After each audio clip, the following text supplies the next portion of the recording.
What's up, Buzz Squad? It's your boy Dalton, back at it again, introing another Dragon Ball Super deck profile by Bryce, and he's bringing you his red-green Broly deck before the next set comes out.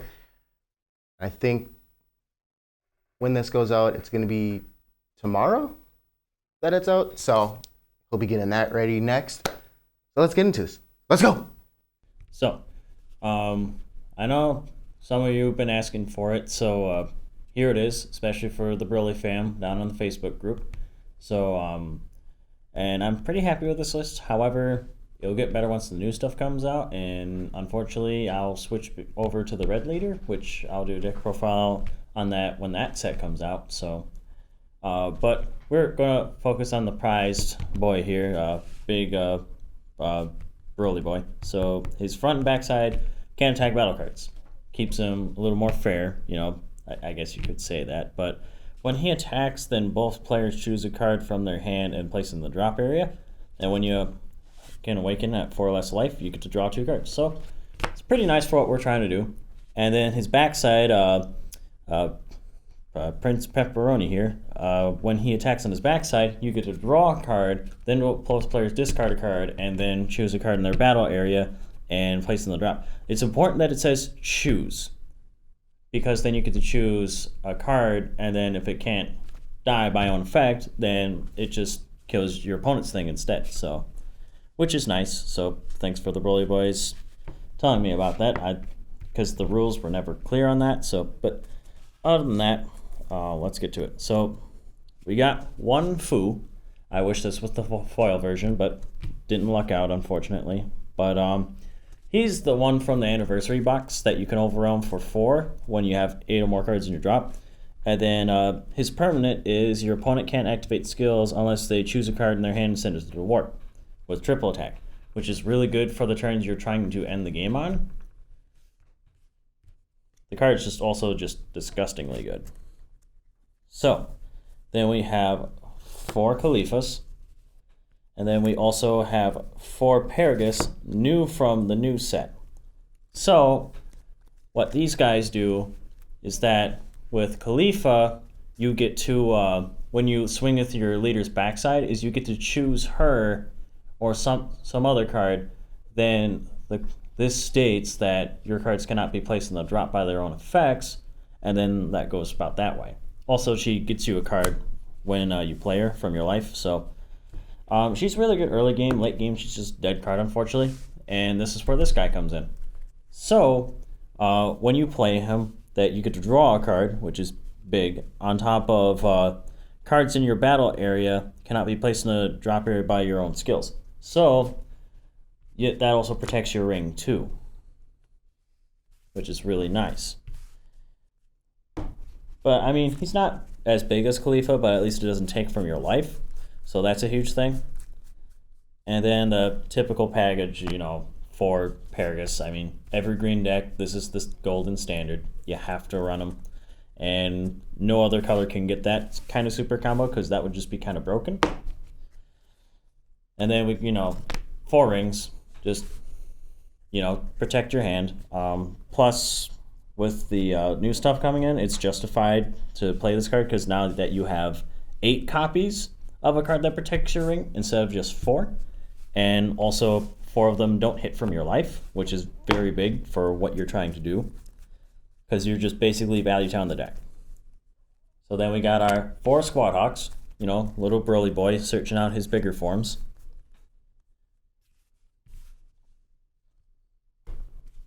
And then we play 3 of the Super Saiyan Unforeseen Force. So those of you who don't know what he does is that when you play him, his skill activates at the end of the turn, but if you have a multicolor card in your energy, you get to draw 2 cards, then discard a card, and then you get to choose any number of 3 CMC or less creatures on their board and kill them, which is big. I mean, the multicolor has to be red and green, but that's the colors you want to be going forward with from set 7 onward anyways. So this is the anniversary version of the Endless Evolution. I'm a very big fan of it. I actually like it older than the other foiling, although the other foiling is still really nice. So, but just let me know in the comments below which art do you prefer of the Endless Evolution. Personally, I prefer this one just because it just fits him because everything is green and oh boy, sublime. And then we got 4 Deathless. So it's really nice for going around like what's this called? It's nice for hitting people when they're playing barrier cards because then they have to discard cards. That or you just get rid of something that you don't want your opponent having, and the less cards your opponent has on the board, the better. And then we got 4 of this guy. So then when he comes into play, you get to kill a battle card regardless of its size or CMC. But also if you play him and then you have a Reading Grand Energy, you draw a card and then your opponent discards a card. So which is pretty integral to what we're doing. And, you know, 3 of the big chungus, big chunky boy. So, Alliance, pretty broken skill. Not gonna lie. Not as broken as, per se, Arrival, which I hope they balance it to be a defensive mechanic, which set 7 has shown that to be. But this set was kind of dumb. But, anyways, that the big thing from Alliance is that you just gain triple strike off it. Like, that's the big thing. On top of he just gets big. And it's really hard to stop him. Then we have 4 of the 7 drop. Unfortunately, I'm not playing the 6 drop in this build because when you're playing Broly, you get to have nice cards like these in your deck. Whereas opposed to everything else is generic. But this is the one card that's Broly specific. That is insane. So he has Barrier Crit, really hard to kill. And then on top of that, when you attack with him, you mill 5 whatever. It's a downside. You have to have it. But then if your leader card is Broly, if they have 3 or more in hand, well, 4 more in hand, you get to Thought Seize them. And then if they have 3 or less, it restands them. So that's really huge because your opponent doesn't get any cards out of the exchange. Even if they negate them, that's still handed knowledge. And of course, we got the Spicy Ball Broly Boy. He has to be basically in almost every single green deck ever. But he's definitely in the Broly BR strategy, and he has found a home in this strategy. I like him a lot better than most of the other Skurs because the other Skurs don't offer what he's offering. And he's just the best in this deck, in my opinion.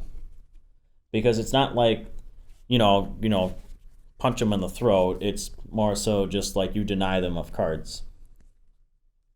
And then Shocking Death Ball, you know, shocker, right?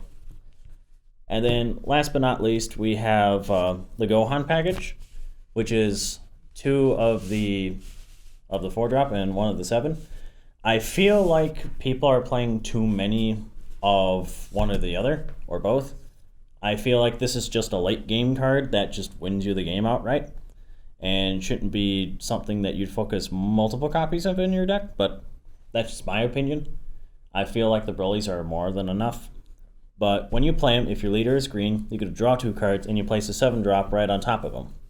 And then the 7 drop, many of you have forgotten, but the Broly fam know about one. So when you play them, then for the duration of that turn, if your opponent plays a battle card or combos with a card, you get to choose all cards in their combo area and then all battle cards in their battle area that are CMC 3 or less and kill them. That's huge. Because then, especially with like some of the new stuff like the Gohans and whatnot, that stops the Kyogen Goku, that's a 3 drop. That stops the Gohan that turns himself to a 2 drop on your turn. Then that also stops like the Vegeta in general. So it's a lot of really good stuff. And then you could still just raw dog him for 7, which is fine. Or if you happen to draw him later, then you get to just evolve for 6. And that's fine. But, obviously, there will be changes coming to this deck later. But I'm pretty happy with the results of this deck. It's definitely no BR Broly by any means, and I hope that leader in particular gets banned soon. But, that's just me. But anyways, this has been a pleasure doing this deck profile, and I hope to see more of you guys brew around Broly. And Stay classy, y'all.